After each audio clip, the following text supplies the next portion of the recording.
Welcome to the Tech Egg. Don't get scrambled. Enjoy the video.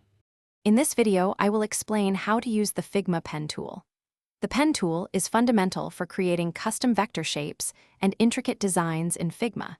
It allows you to draw precise lines and curves, forming the foundation of many illustrations and icons. We'll start with the basics of creating straight lines and then move on to more complex curves. Mastering this tool will significantly enhance your design capabilities, giving you full control over your vector graphics.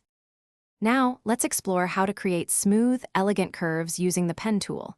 Instead of just clicking, you'll click and drag to pull out Bezier handles. These handles are your key to shaping the curve. Their length and direction dictate the arc. You can also hold down the Alt or Option key to manipulate one handle independently, allowing for sharp changes in direction within a single path. This technique is crucial for organic shapes. Once you've drawn a path, editing it is just as important. Press the Enter key to activate the Edit Object tool, which allows you to select and manipulate individual anchor points. You can move points, delete them, or adjust their Bezier handles to fine-tune your curves.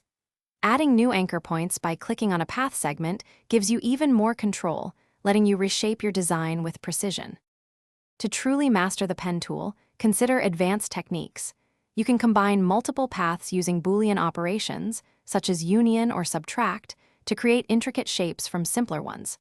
The pen tool is also excellent for creating custom masks, allowing you to clip content within specific boundaries. Remember, consistent practice is key to developing speed and accuracy. Experiment with different shapes and challenges to build your proficiency. Thanks for watching. Consider subscribing if I helped unscramble your problems.